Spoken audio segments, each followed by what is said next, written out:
Jacoby's Book Club, welcome back.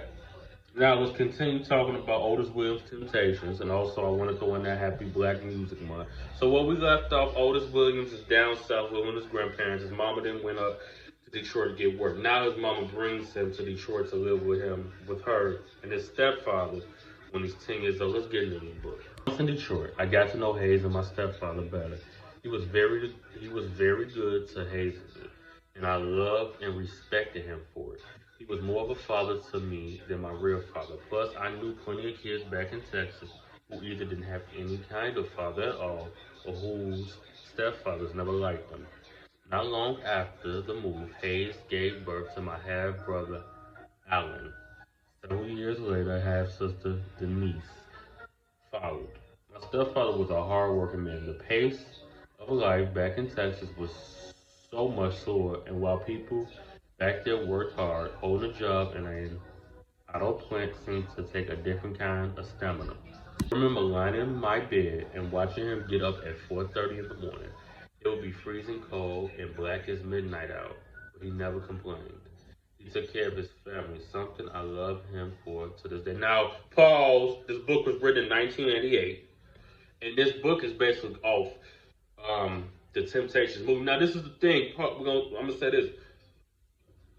The funny thing about the Temptations miniseries, none of the original Temptations, when the miniseries came out, when I did my research, none of the original Temptations was alive. They all died. Paul died. David died. Who else? Eddie died. So by the time the Temptations movie came out, Otis was in full control. And sidebar, I'm giving you from what I got in my research, Melvin, Mama, and a couple other people that was in the movie that was big and instrumental to the Temptations' early success or getting the Temptations to success, sued Otis and NBC, which was on the biopic was on, because they felt like it was a bad betrayal. Otis an old, dirty nigga. Now he know he lied about a lot of shit in that movie. Anyways, it didn't take too long to adjust to Detroit, and I soon had a lots of friends. After we moved into an apartment on Bush and Alfred in the southeastern part of town, I got tight with a kid in our building named Joe Ratliff, whom everybody called Lucky. I was still young enough to be toy crazy. Lucky had tons of toys, which he shared with me. Paul, what the fuck are you doing playing with toys at 10? When I was 10 years old, you know what, I ain't gonna talk about when I was 10 years old. We're gonna leave that in the past. Fuck you playing with toys. I was into collecting and trading comic books. G.I. Joe, the Platinum, the Black Hawk, Captain Marvel, Superman, basically everything except the romances. I always loved to read. School was okay. I got mostly B's and C's without putting in too much effort. Now I can get on agree, sad, but I stuttering. I can relate on Otis, but see, when I was young, I really didn't get good grades. I didn't start getting good grades until like the 7th or 8th grade. High school, I got a lot of, certificates because I was always in the top 5 in high school. But I could I can relate to him on that in school. For me, I know this might sound crazy. I went to school to play, especially high school, small ass high school. But I went to school to play. What else fucking school was to do at school but play? I hated math but loved art. I can relate on that shit too. I was a compulsive stretcher, always doting on whatever was in front of me. And my teachers often took me off my regular lessons to work on a special art project. Say for a holiday bulletin board. Oh, I love when we used to do a holiday bulletin board in elementary school. My other great outlet was sports. The minute that the school bell rung, I ran home, did my chores, and then took off for the playground. But then baby Allen was traveling his stroller. It was my job to take him with me wherever I went, which seriously comprom- compromised my cool image. First of all, why the fuck? Why? This is the thing. Why would you? I don't understand why his mama would allow him to take his little baby. Now it's different if the child is 5, 6. His little brother to him to the fucking to the playground to play football. You can't take care of your own fucking child. What are you doing? They don't say nothing about you working. It says stepfather working. He getting up at 4:30 in the morning to make sure y'all have the lights and food. Stupid. Let me leave that alone.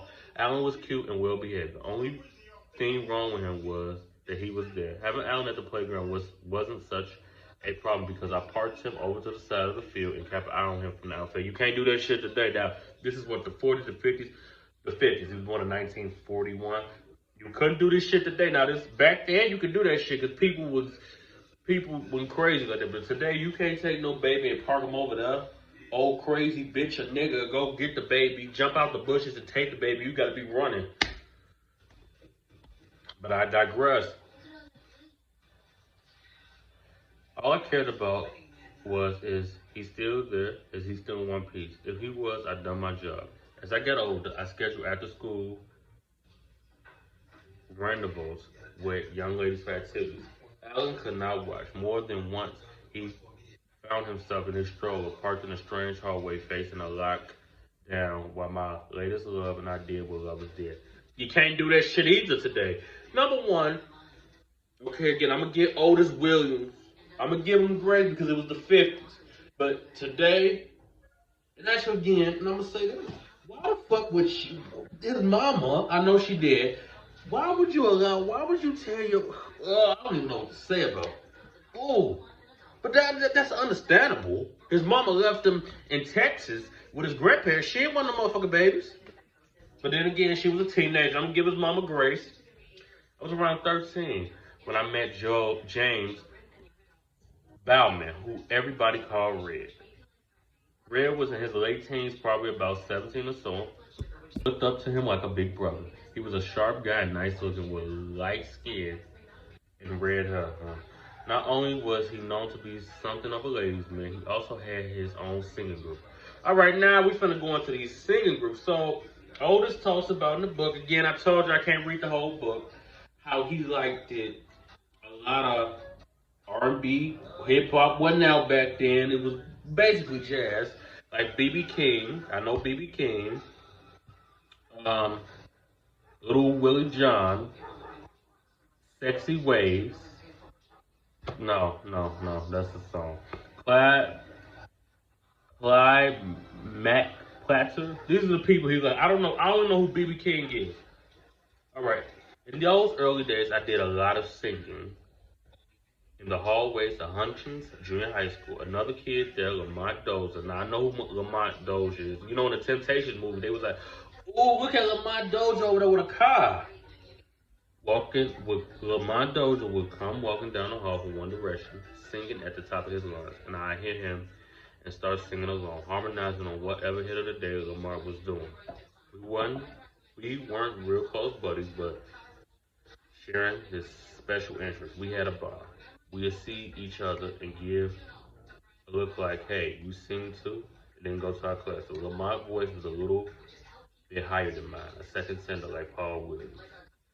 He also had his own group, the Romeos, who recorded for Fox Records. He was quite a character too, even though every once in a while we'd be hanging around the school at night and there Lamont along with some girl.